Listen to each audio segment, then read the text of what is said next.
जिस काम को हम मन से नहीं करते उसका रिजल्ट भी हमारे मन के हिसाब से नहीं आता। अधूरा मन से किया गया कोई भी काम कभी अच्छा हो ही नहीं सकता। हम पढ़ने तो बैठते हैं लेकिन मन से नहीं पढ़ते।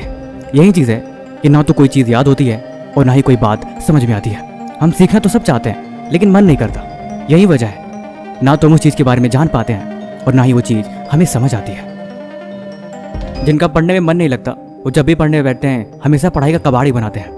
आलसी लोगों को तुम चलने को बोलोगे तो थक जाएंगे, दौड़ना तो बहुत दूर की बात है। लेकिन कैसा रहे अगर उन्हें ये बोल दिया जाए कि तुम डेली 1 किलोमीटर दौड़ के दिखाओ, 1 हफ्ते बाद तुम्हें एक आईफोन गिफ्ट मिल जाएगा।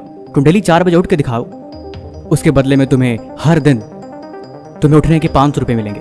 वो इंसान फटाक से उठ जाएगा क्योंकि उसके आगे एक लालच है। पिछले हफ्ते मैंने एक कहानी सुनाई थी, शायद आपको याद नहीं, लेकिन चलो मैं फिर से सुनाता हूँ। नगर में एक बहुत ही मशहूर कारपेंटर था। कारपेंटर वो जो घर बनाने काम करते हैं। उसकी कारीगरी इतनी माहिर थी कि छोटी से छोटी डिटेल भी बहुत ही अच्छे से करता था। उसके काम की तारीफ दूर दूर से लोग करने आते थे कि वाह कितना सुंदर घर बनाया है, तुम्हारे घर को देख के आंखें हट ही नहीं रही, आखिर तुम इतनी कारीगरी कैसे कर लेते हो, बिना किसी मशीन की मदद से इतना सुंदर घर कोई कैसे बना सकता है। वो सिर्फ एक ही जवाब देता कि दरअसल मैं इस काम को मन से करता हूँ, मैं जब भी इस काम को करता हूँ मैं खो जाता हूँ, मुझे कुछ दिखाई नहीं देता, मुझे न तो किसी की बातें सुनाई देती है और न ही किसी और तरफ मेरा ध्यान जाता है। मैं इस काम में अपना पूरा सहयोग के साथ अपना 100% देता हूँ, जिसकी वजह से जो रिजल्ट है वो आप लोगों के सामने है। धीरे धीरे समय बीतता गया। उस कारपेंटर ने बहुत पैसे कमाए। जितना पैसा उसने कमाया उससे कहीं ज़्यादा उसके मालिक ने पैसे कमाया। धीरे धीरे वो बूढ़ा हो चला था, काफ़ी वक्त गुजर गया। अब उसके अंदर वो पहले जैसी बात नहीं थी, लेकिन वो काबिलियत आज भी उसके अंदर थी। उसने विचार किया कि अब मुझे रिटायरमेंट ले लेनी चाहिए क्योंकि अब मैंने पैसे भी बहुत कमा लिए हैं और अब मुझे काम करने की इच्छा नहीं है। अब मैं संन्यास लेता हूँ, अब कुछ पल अपने लिए जीऊँगा।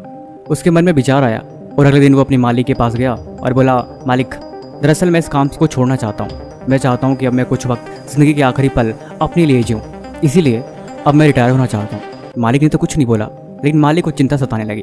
अब ऐसा मालिक भला कौन चाहेगा कि उसके यहाँ का एक मशहूर कारपेंटर काम छोड़ के चला जाए। उसका तो धंधा ही ठप हो जाएगा। लेकिन फिर भी उसने बचपन से उनके यहाँ काम किया था, ना चाहते हुए भी मना नहीं कर सका। उसने बोला, ठीक है तुम जाओ, इसके बारे में कल बात करते हैं। तो उसने बोला, ठीक है मालिक, इसके बारे में आप विचार करके मुझे जरूर बताइएगा। अगले दिन सुबह वो कारपेंटर फिर से उठा और काम पे चला गया।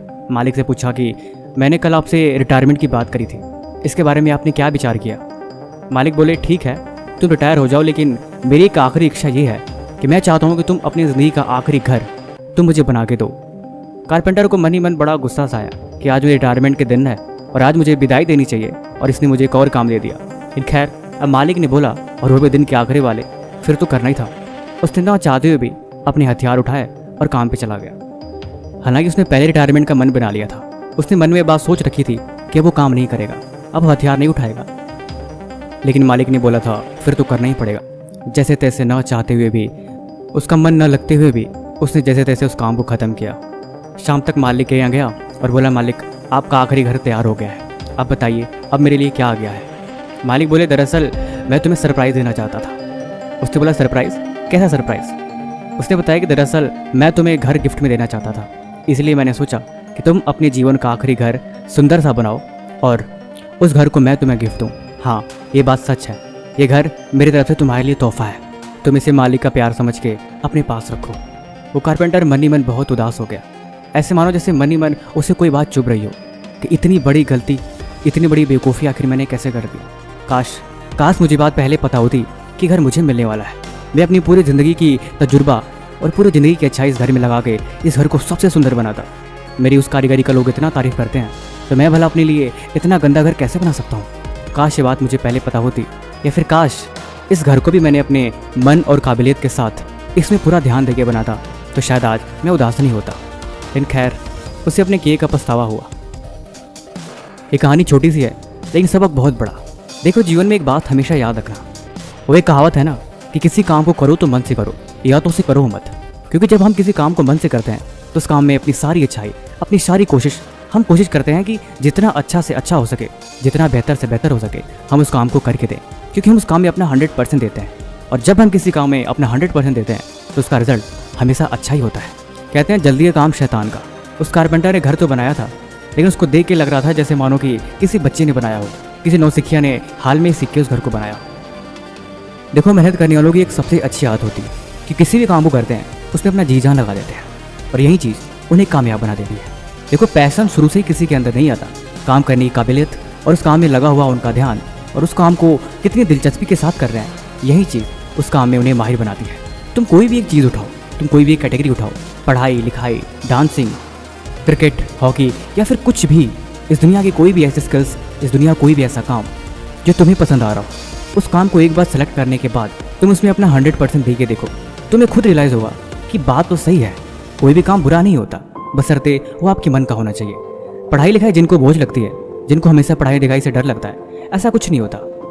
देखो, ये बात शायद सच है कि ज़िंदगी में पढ़ाई लिखाई सब कुछ नहीं है। कामयाब होने के लिए इंसान के पास और भी बहुत सारे ऑप्शंस हैं, लेकिन ये बात भी हमें माननी चाहिए कि इस दुनिया में कोई भी ऐसा ऑप्शन नहीं जो बिना मेहनत के मिलता हो।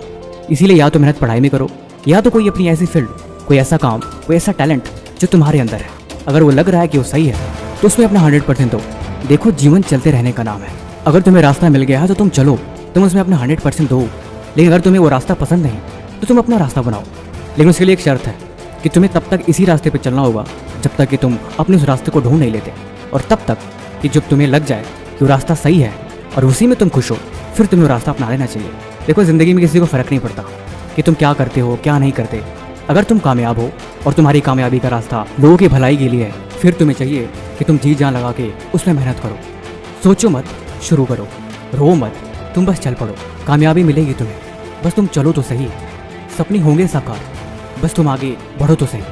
तुम ये ना सोचो कि रास्ता कैसा है, अगर है जिद तो बस चलते रहो। जो जैसा है वो वैसा है। अगर है भरोसा तुम्हें खुद पे तो यकीनन एक दिन जीत जाओगे तुम। हर मंजिल मिल जाती है मेहनत करने से, इस बात को भी एक दिन सीख जाओगे तुम।